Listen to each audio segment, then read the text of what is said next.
Hello everybody and welcome to my channel Super Sam 7. This is another Golden Age comic review.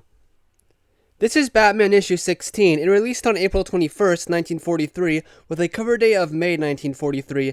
Now, I would say this comic cover is well known. It has the man in the shadows shining a light on Batman and Robin who are against the wall and he's pointing a gun at them. The reason this comic is so important and well known is because it features the first appearance ever of Alfred.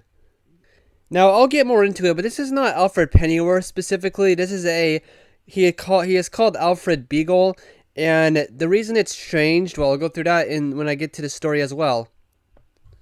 The first story in here is titled The Joker Reforms, written by Don C. Cameron, penciled by Bob Kane, inked by Jerry Robinson, and lettered by George Roussos. The story opens with a man cloaked in shadow jewels returning a bunch of jewels to a local police station. It's the Joker, and he makes up a story about finding those jewels in a plane crash, and he wants to turn them into the police. He says his name is Ed Smith. It looks like it's just a typical crazy Joker scheme, pretending to be a good guy by turning in his stolen loot, etc. But actually, no. What happened was Joker was in that plane crash. He survived miraculously and has now lost his memory, but he returned the jewels because it was the right thing to do. His thugs see him later in town being celebrated for his good deed and think Joker has a plan up his sleeve. Batman and Robin investigate a place called Far Corners, thinking that's where Joker went after he escaped from the robbery he and Batman were fighting at. And the dynamic duo was right, sort of. The two are shocked that the Joker himself is still alive and turned into loot. Not only that, but he is being celebrated by the whole town because of his honesty. Joker has been reading about the two heroes in the paper, not knowing anything about their history together. What a change. It even gets to a point where Joker fights his old goons and saves the Batman's life. This gets Batman to actually believe the Joker is a completely different man now. Not only did the story open up intriguingly, but in the story we got Joker fighting against the law, and then we see the Joker work within the law. Joker even says the quote, "Crime doesn't pay." Maybe I'm wrong in assuming this, but with what Robin says here, it seems that this may have been Joker's last job ever. That would make the story even better. Maybe after his last time, Joker would have turned normal.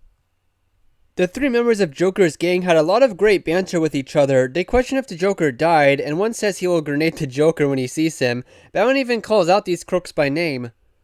This gang has an important role throughout the story, and it ends with the crook stopping the Joker from apparently committing a crime. The roles of hero and villain were switched around all over this story. Unfortunately, this is the only appearance of all these Joker goons. The story ends when the Joker recovers from his amnesia, and it's back to holding Batman and Robin at gunpoint. It turns out the Joker did send a box to Far Corners with money and jewels for himself, but he wouldn't remember about it after he got amnesia. Joker is arrested, and that's it, with Robin remarking that Joker was a decent civilian for one day, and Batman quoting that there is some good in the worst men. I had a really good time reading this story. There was a lot of points where I legitimately didn't know where it was going, and I still question if Joker maybe was up to his scheme and just faked having amnesia, etc. I also liked that he was pro Batman and Robin. Honestly, this was probably one of my favorite Joker tales from the Golden Age, from what I've read so far. Okay, the next story is called The Grade of Crimes, written by Ruth Lawrence Kaufman, penciled by Jack Burnley, and inked by Ray Burnley. There are early morning robberies in Gotham City, and they are all led by a man so mysterious his own henchmen don't know his real identity. Batman and Robin fight the crooks early one morning, but lose. Brief moments later, they see a milkman driving by. And after seeing the opening page and this moment in the story, the detective aspect was over for me. I knew immediately what it was about. The answer comes to the heroes at breakfast the next morning, actually, that the criminals are connected to the milk delivery company. Yeah, just connected, not part of the milk delivery company. Anyway, I kind of like how when on this panel, when Bruce Wayne slams his fist down, one of the milk cups jumps and hits Robin in the face somehow. There's a cool moment in one of the fight scenes where Batman throws the main bad guy into the fireplace. There was no fire on, but look at that shot. So the mastermind behind these crimes is named John Winthrop, treasurer of Purity Milk Co. The reason Winthrop did this was because he gambled all the company's money away.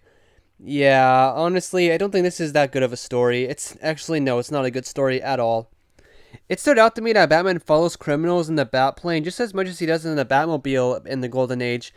I don't think he needs an airplane most of the time he uses it to track people. He could just use the Batplane. I mean the Batmobile, This story is throwing me off. I'm trying to find something interesting to talk about. One good thing I will say about this story is it leads to having some creative areas to fight in.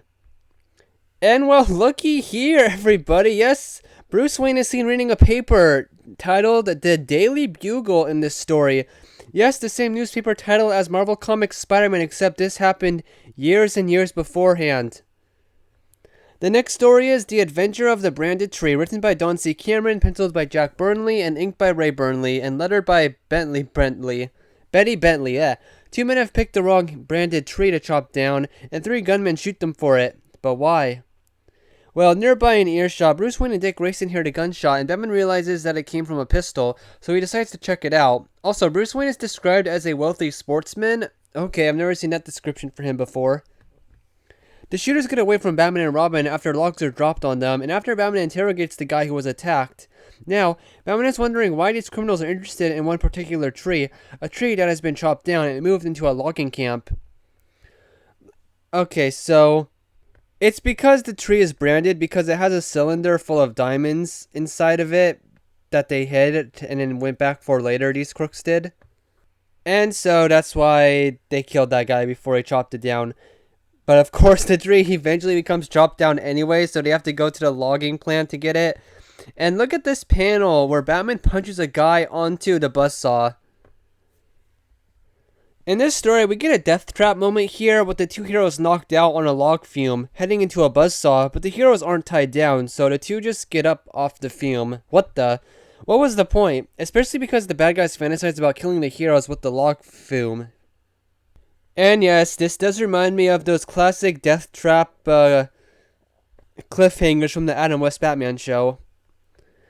So this story does draw itself out as the crooks place the cylinder somewhere else in the logging camp while fighting Batman, and Batman and Robin get knocked out there, and then later the bad guys go to a printer place to grab the cylinder again, and finally get stopped at that location.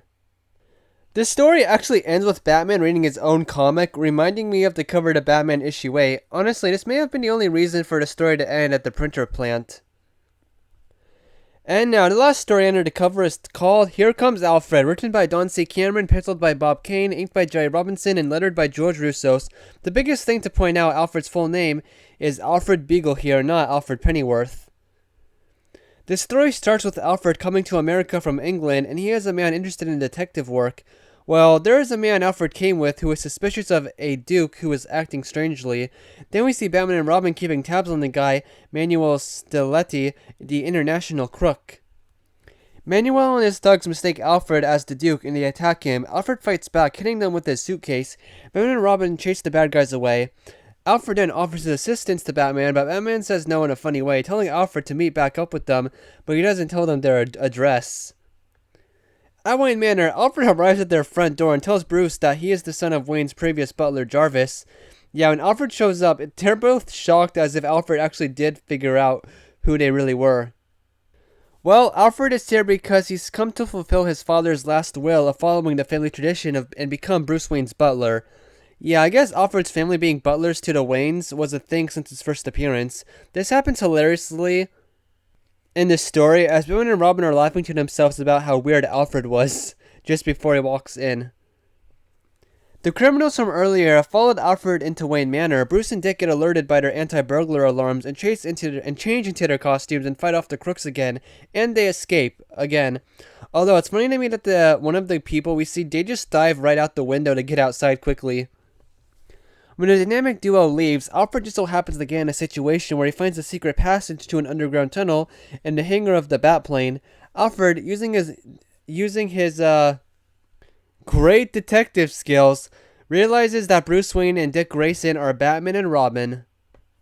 The criminals' hideout is in an abandoned theater, and they capture and hang Batman up in the air, leaving him hanging there as they burn down the theater around them.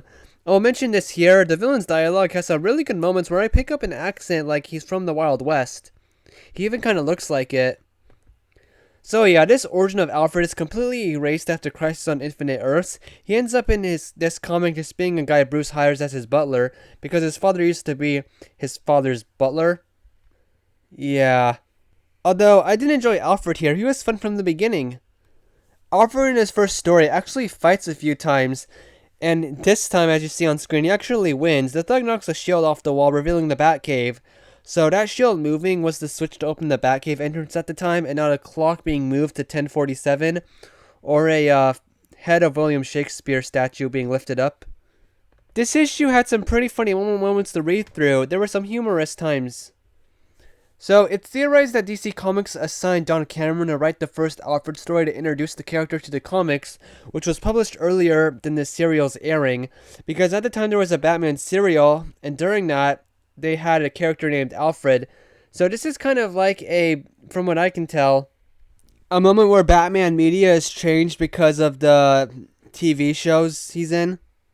So this is why the original character was a robust, clean-shaven man, although the series version was always intended to be a thin and with a slim mustache. Of course, later Alfred would have changed to look more as he does in the serial. I love the moments where Bruce underestimates Alfred, like at the end where we wrap up with Alfred just bringing them their superhero costumes because the bat signal is shining.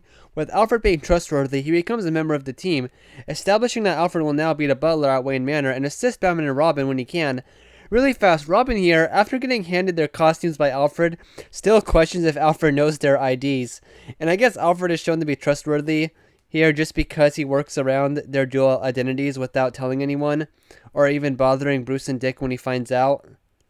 For being such a well-known character, I had to look and make sure this was the first Alfred Pennyworth, because his look is so different and some things about his character are super different compared to nowadays.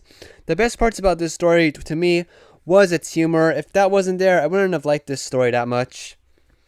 The last story was the best one, and the middle two were the worst. In fact, and maybe I'm more harsh than normal, I think those middle stories stunk.